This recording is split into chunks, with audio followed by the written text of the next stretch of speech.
আসসালামু আলাইকুম, স্বাগত জানাচ্ছি মেঘলাস কিচেনে। আজ আমি আপনাদেরকে বানিয়ে দেখাবো খুবই স্বাস্থ্যকর একটা রেসিপি।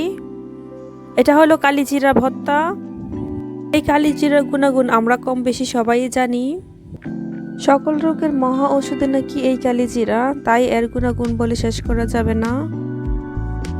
এই ভর্তাটার অনেক গুণাগুণ জেনেও অনেকে এই ভর্তাটা খেতে চান না, অথবা অনেকে এটা বানাতে পারেন না। আমি আশা করব আমার রেসিপিটি ফলো করে আপনারা অবশ্যই বাসায় ট্রাই করবেন।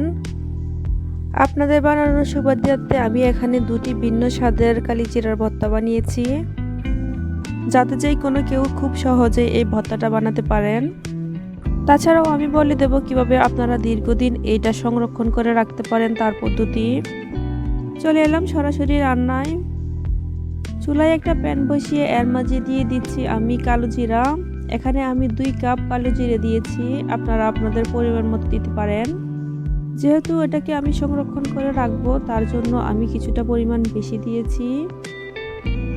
এখন এই কালো জিরাটাকে আমরা কিছুক্ষণ ভেজে নিব।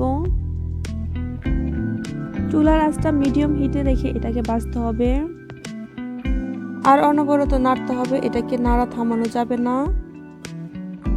কালো জিরাটা যখন ভাজা হয়ে যাবে, এটার মাছ থেকে সুন্দর একটা ফ্লেভার ছড়াবে। তাছাড়াও এই কালো জিরাটা ভাজা হয়েছে কিনা এটা বোঝারও আরও অনেক সিস্টেম আছে। কালো জিরাটা যখন হয়ে যাবে, এটার মাছ থেকে একটু ধোঁয়া বের হবে। প্রায় 5 থেকে 6 মিনিট ভাজার পর কালো জিরাটা অলরেডি হয়ে গেছে। এখন আমি এটাকে চুলা থেকে নামিয়ে সম্পূর্ণ ঠান্ডা করে নিব।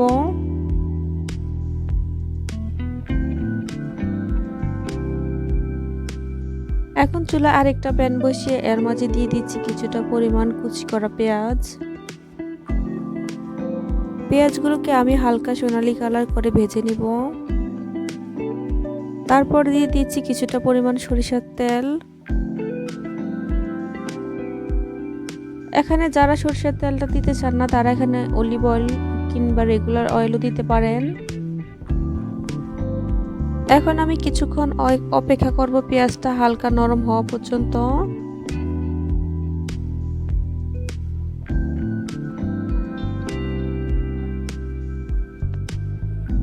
দুই থেকে 3 মিনিট পর পেঁয়াজগুলো অলরেডি ভাজা হয়ে গেছে। এখন আমি এর মাঝে দিয়ে দেবো কিছুটা পরিমাণ ফ্রেশ ধনিয়া পাতা। আমি অপেক্ষা করছি ধনিয়া পাতাগুলো হালকা নরম হওয়া পর্যন্ত।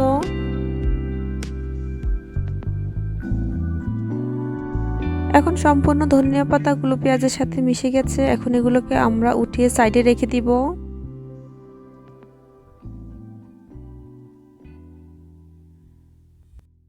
পেঁয়াজগুলি উঠিয়ে সাইডে রেখে সেম প্যানে আমি দিয়ে দিচ্ছি কিছুটা পরিমাণ কাঁচামরিচ। এখানে আমি 5টি কাঁচামরিচ দিয়েছি, আর দিয়ে দেব সামান্য পরিমাণ তেল। এখন কাঁচামরিচগুলোকে আমি হালকা কিছুটা পরিমাণ ভেজে নিব। প্রায় 1 থেকে 2 মিনিট ভাজার পর কাঁচামরিচগুলো অলরেডি হয়ে গেছে। এখন আমি এগুলোকে উঠিয়ে নিচ্ছি। তারপর দিয়ে দিচ্ছি 4টি শুকনো মরিচ। শুকনো মরিচগুলোকেও ভেজে আমি সাইডে রেখে দেব।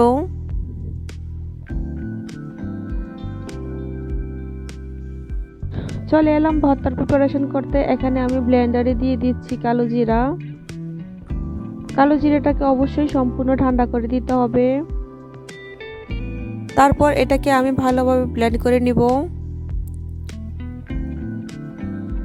সম্পূর্ণভাবে পাউডার হওয়া পর্যন্ত এটাকে আমরা ব্লেন্ড করব। কালো জিরাটা ব্লেন্ড করার সময় কোনো পানি ইউজ করা যাবে না। পানি ছাড়াই এটাকে সুন্দরভাবে ব্লেন্ডার করে নিতে হবে। তাছাড়াও কেউ চাইলে এটাকে ভালোভাবে শিলপাটায় বেটে নিতে পারেন, যদিও ব্লেন্ডারের প্রসেসটা একটু ইজি। আশা করি আপনারা দেখেই বুঝতে পারছেন আমার কালো জিরাগুলো অনেক সুন্দরভাবে ব্লেন্ড হয়ে গেছে এবং কি অনেক ঝরঝরা হয়েছে। এই ব্লেন্ড করা কালো জিরাটা আপনারা দীর্ঘদিন এয়ারটাইট বক্সে করে রেখে দিতে পারেন।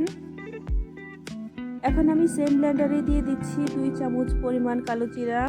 এখানে পরিমাণটা আপনারা আপনাদের পরিমাণ মতো দিয়ে দিবেন। আর সাথে দিয়ে দিচ্ছি ভাজি করা কাঁচামরিচ। তাছাড়াও অ্যাড করে নিচ্ছি কিছুটা পরিমাণ ভাজা পেঁয়াজ আর ধনিয়া পাতা। এটাও আমি দিলাম প্রায় 2 টেবিল চামচ পরিমাণ। এখন অ্যাড করে নিব স্বাদ মতো লবণ। সবকটা উপকরণ এখন আমি ভালোভাবে ব্লেন্ড করে নিব।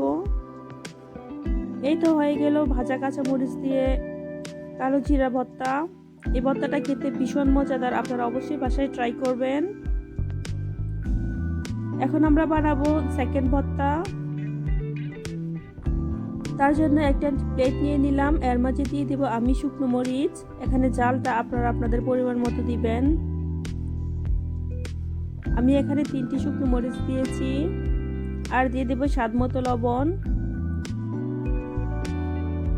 এখন শুকনো মরিচ আর লবণটাকে একটু ভালোভাবে মিক্স করে নিতে হবে। আর সাথে অ্যাড করে নিচ্ছি কিছুটা পরিমাণ ভাজা পেঁয়াজ আর ধনিয়া পাতা। এখন সবগুলো উপকরণ কিছুটা পরিমাণ ভালোভাবে মিশিয়ে তার সাথে অ্যাড করে নিচ্ছি 2 টেবিল চামচ পরিমাণ কালো জিরা। এখানে কালো জিরাটাও আপনারা আপনাদের পরিমাণ মতো দিতে পারেন। এখন সবকটা উপকরণ একসাথে ভালোভাবে মিশালে হয়ে যাবে শুকনো মরিচের কালো জিরা ভর্তা। এই দুটি ভর্তায় অনেক ইজি, কোনো বাটাবাটির ঝামেলা ছাড়া খুব সহজে আপনারা এই কালো জিরার ভর্তাটা বানিয়ে নিতে পারেন। তাছাড়াও যদি কালো জিরাটা আগে থেকে গুঁড়ো করা থাকে, খুব সহজে এই ভর্তাটা বানিয়ে নেওয়া যায়। ভিডিওটি ভালো লাগলে অবশ্যই একটা লাইক দেবেন, আর হ্যাঁ, যারা আমার চ্যানেল নতুন এসেছেন অবশ্যই আমার চ্যানেলটাকে সাবস্ক্রাইব করতে ভুলে যাবেন না। রেসিপি সংক্রান্ত কোনো কোশ্চেন থাকলে অবশ্যই কমেন্টস বক্সে লিখতে পারেন। রেসিপিটি ভালো লাগলে অবশ্যই আপনি আপনার ফ্রেন্ড অ্যান্ড ফ্যামিলির সাথে শেয়ার করতে ভুলে যাবেন না। থ্যাংক ইউ সবাইকে। আল্লাহ হাফেজ।